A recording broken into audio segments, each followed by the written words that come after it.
The only Shedeur question that anybody should be asking is, would they go to Zappy before they'd go to Shedeur? And I think the answer is yes. They do not want to see Shedeur Sanders anytime. It's why every day there's a new leak coming from that building about how unprepared he is and how he's walking around the building not doing what he's supposed to. You think the Rex Ryan thing that came out the other day just came off the top of his head and he made it up?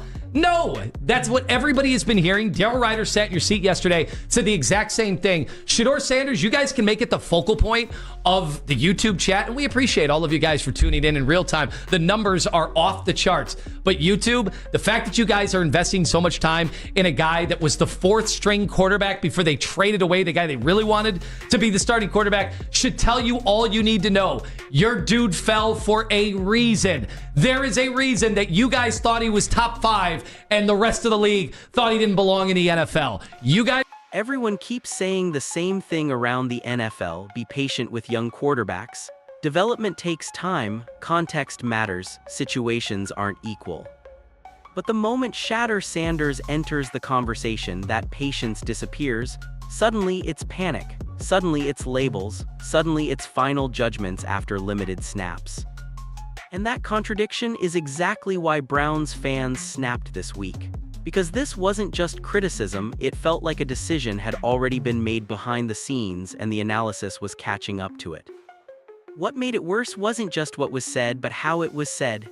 No context, no nuance, no acknowledgement of role, reps, or situation, just a conclusion delivered with confidence. That's when the backlash hit, and that's when the conversation quietly shifted away from Shedeur himself. Because what fans started questioning wasn't the quarterback. It was the standard being used to judge him. The strange part about the Shedeur Sanders conversation is that it didn't turn overnight. It drifted, quietly, subtly, almost deliberately. When Sanders first entered the Browns' orbit, the framing was cautious but reasonable, developmental, low risk. A quarterback who wasn't being rushed, wasn't being promised anything, and wasn't being sold as an immediate solution. That part mattered, because it shaped expectations before a single snap was taken. But then something changed, not on the field, in the language around him. Instead of being discussed as a young quarterback learning an NFL system, he slowly started getting framed as an inconvenience, a placeholder, a problem fans were warned not to get attached to. The conversation wasn't about growth anymore. It was about why he wouldn't play, why he shouldn't play, why the team allegedly didn't want him to play. That shift didn't come with new film or meaningful game evidence. It came through tone, through side comments, through leaks that were never fully sourced but repeated often enough to stick. Reports claimed there were concerns about preparation. Some fans were told he was where he needed to be. Others heard whispers that coaches weren't impressed behind the scenes. None of it confirmed, none of it directly addressed by the team, but it circulated anyway. And once that kind of narrative gets traction, it starts shaping how everything else is interpreted. A quiet week becomes absence. Limited reps become lack of trust. Normal developmental packing gets reframed as avoidance. What stood out most was how early the conclusions arrived. Before Sanders had consistent practice reps, before a game plan was built with him in mind, before defenses even had reason to prepare for him, yet the language around him already felt final. That's what raised eyebrows, not disagreement but decisiveness. Because the Browns weren't publicly saying he was behind. They weren't declaring him unplayable. But the conversation around him made it sound like those decisions had already been made, and that disconnect is where fans started paying attention. When narratives harden without clear evidence, people notice.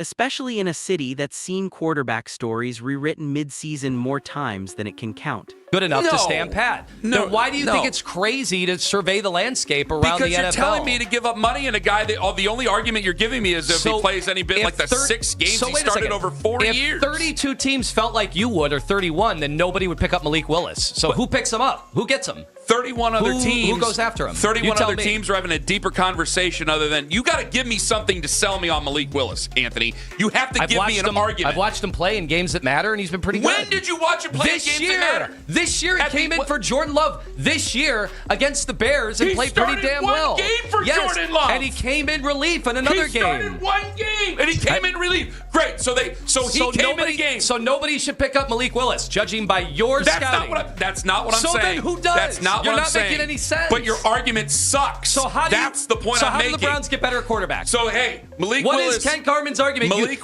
Browns fans know what slow leaks look like.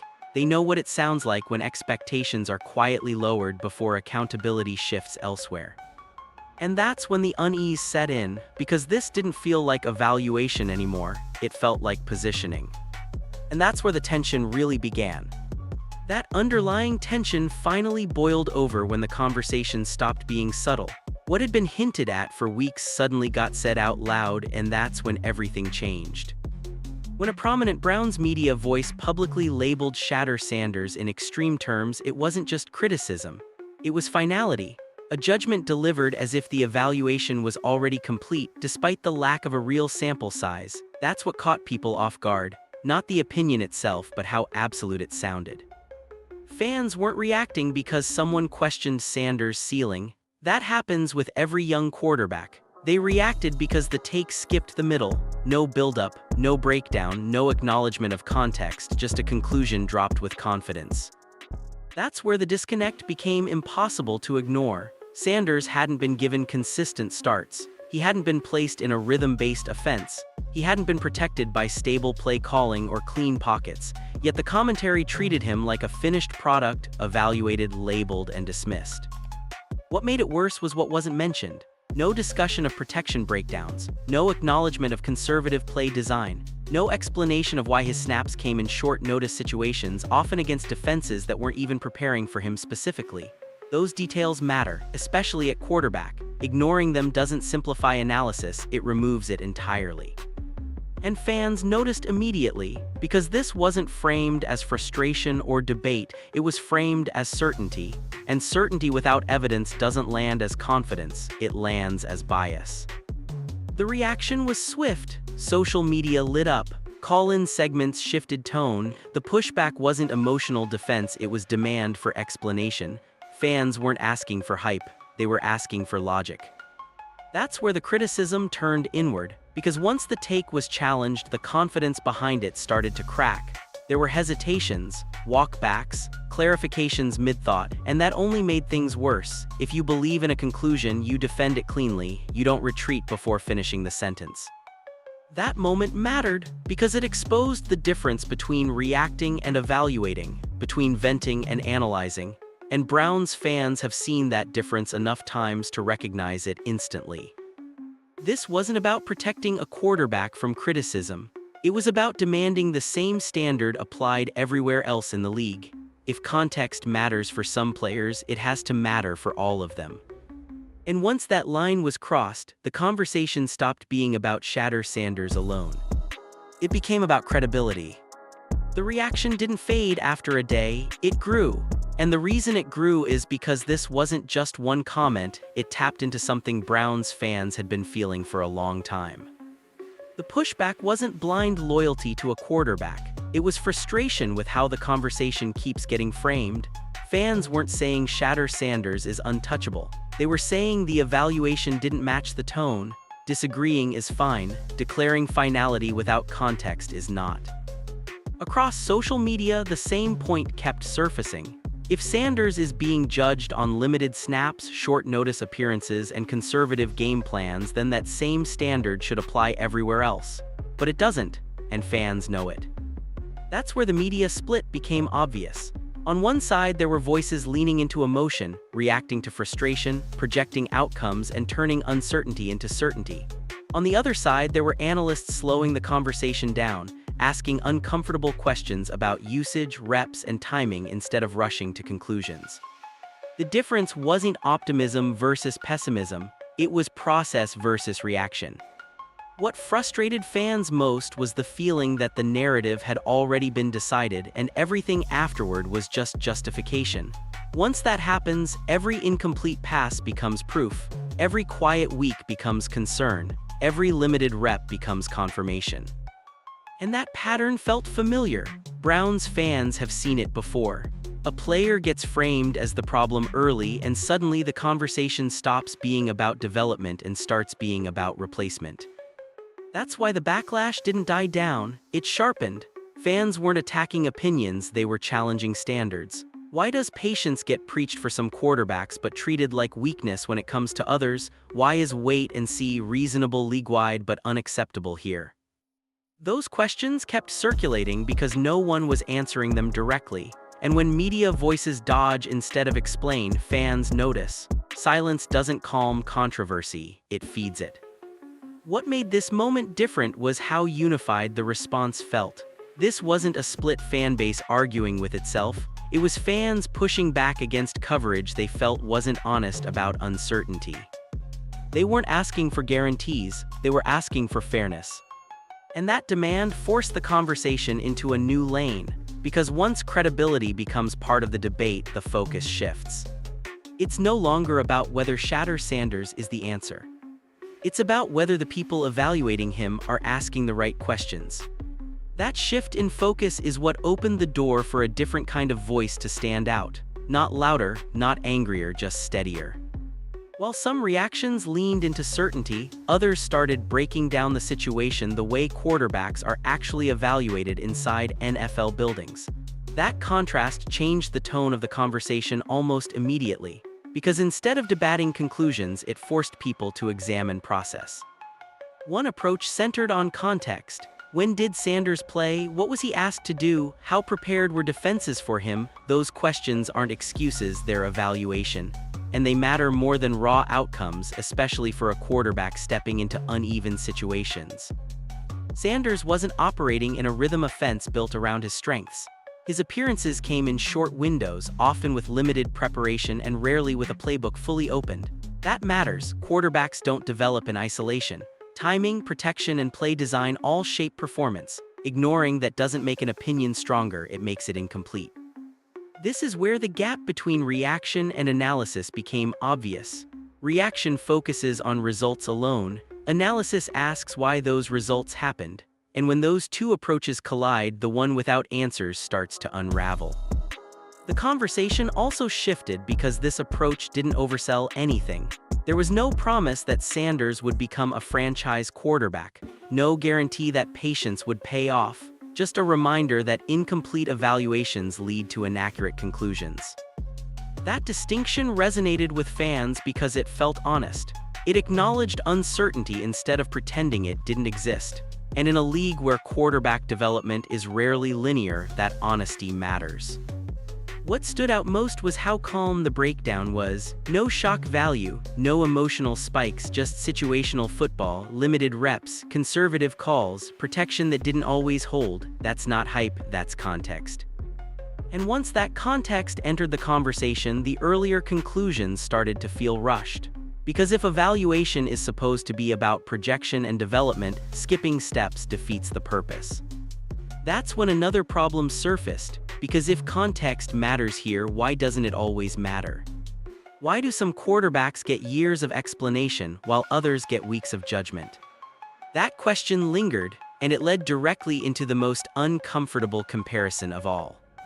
That uncomfortable question became impossible to dodge once another name entered the conversation. Because the moment comparisons started flying, the standard shifted again. Malik Willis suddenly became part of the debate, and that's where things really started to unravel. Not because Willis is a bad quarterback, but because of how differently his situation was being framed.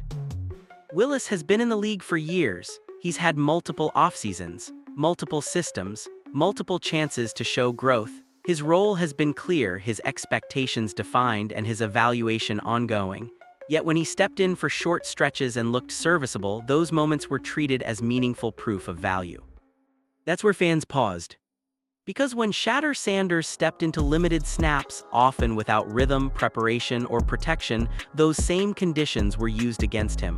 Short appearances were framed as evidence of ceiling. Mistakes were treated as conclusions. Flashes were dismissed as noise. Same sample size logic, completely different verdicts.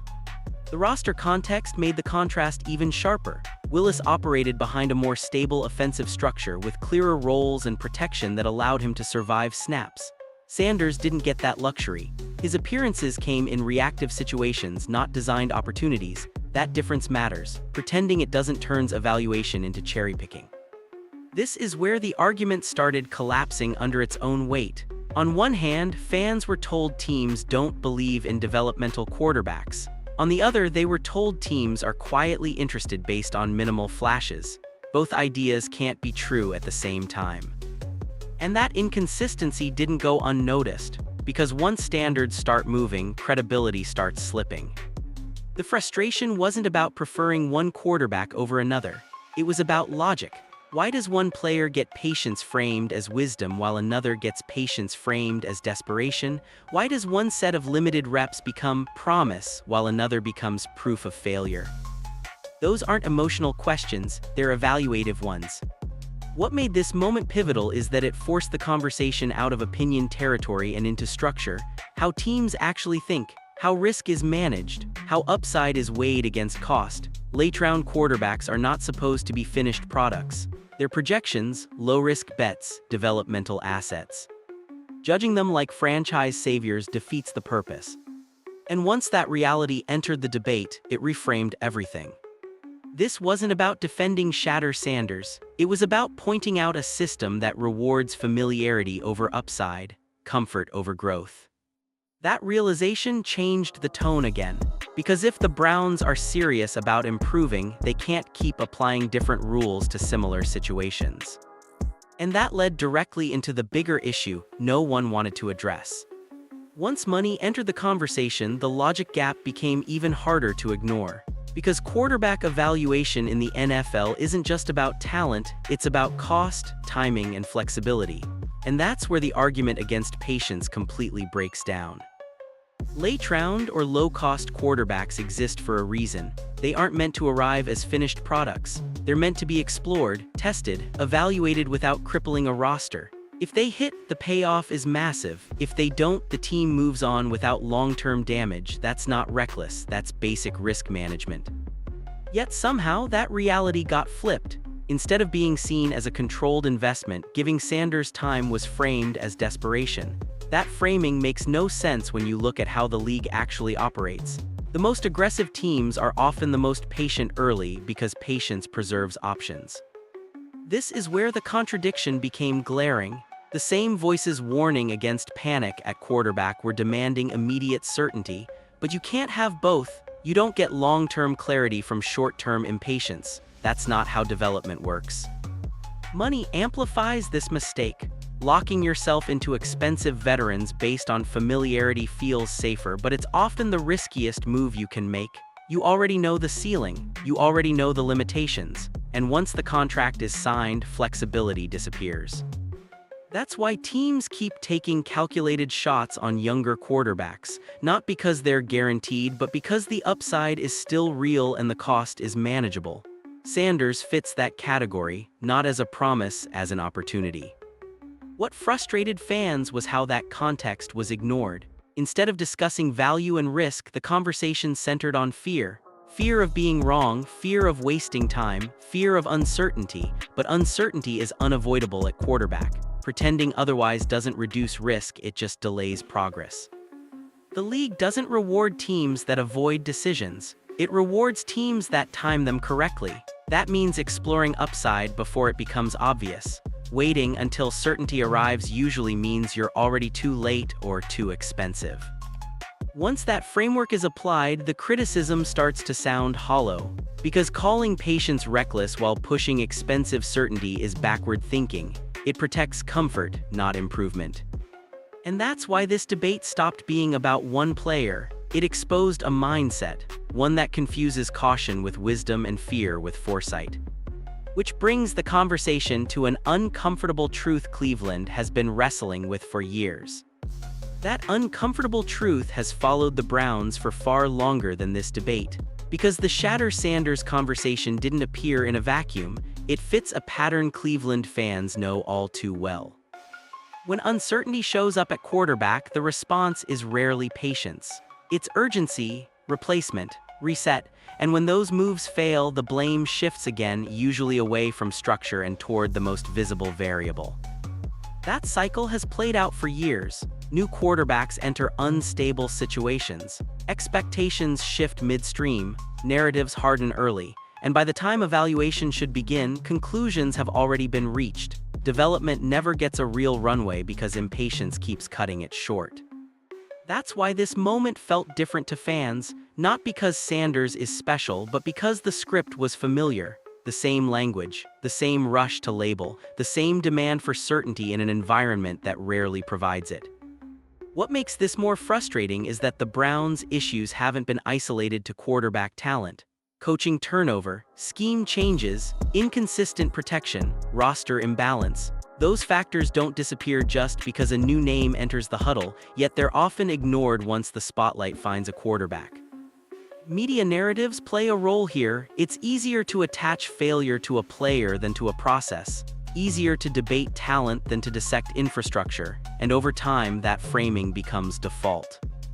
Fans aren't rejecting criticism, they're rejecting selective accountability. If development fails, the question shouldn't start and end with the quarterback. It should expand outward. What environment was he placed in? What support existed? What continuity was available? Those questions rarely get the same attention, and when they're skipped, frustration builds, because without structural honesty, the same mistakes get repeated under different names. That's why this debate triggered such a strong response. It wasn't about defending one quarterback's potential. It was about pushing back against a cycle that never seems to learn. Cleveland has tried quick fixes, it's tried expensive certainty, it's tried short-term answers dressed up as stability, and the results haven't changed. So when fans hear patience framed as weakness, they hear something else. They hear history repeating itself. And that's what makes the final question so uncomfortable. If the process never changes, why would the outcome? At some point, every quarterback debate stops being about the player and starts being about the people making the decisions.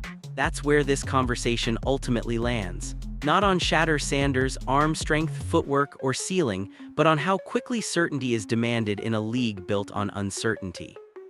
Because the NFL loves to talk about patience right up until patience becomes inconvenient. Teams preach development, then panic when development looks messy. Analysts warn against overreacting, then rush to final judgments the moment clarity doesn't arrive on schedule. That contradiction is what fans reacted to, not because Sanders is immune to criticism, he is, but because criticism without context isn't analysis, it's just narrative management. Quarterback evaluation is supposed to be layered. Time, reps, environment, coaching continuity, and cost all matter. When those layers get stripped away, what's left isn't insight, it's noise.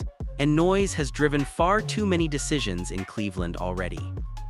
The uncomfortable reality is this: expensive certainty has failed here. Quick fixes haven't worked. Reset after reset hasn't produced stability, yet somehow patience is still framed as the bigger risk. That's backwards. Real risk is locking into known ceilings. Real risk is confusing familiarity with safety. Real risk is refusing to explore upside because it doesn't arrive fully formed. Sanders represents opportunity, not assurance. And that distinction matters. Opportunity requires time. Assurance demands finality. When a team skips the first and chases the second, it usually ends up with neither. This is why the reaction was so strong. Fans weren't asking for blind belief. They were asking for intellectual honesty. The same standards, the same grace, the same developmental runway that others quietly receive. Because if patience is only acceptable for certain quarterbacks, then patience isn't a philosophy, it's a preference.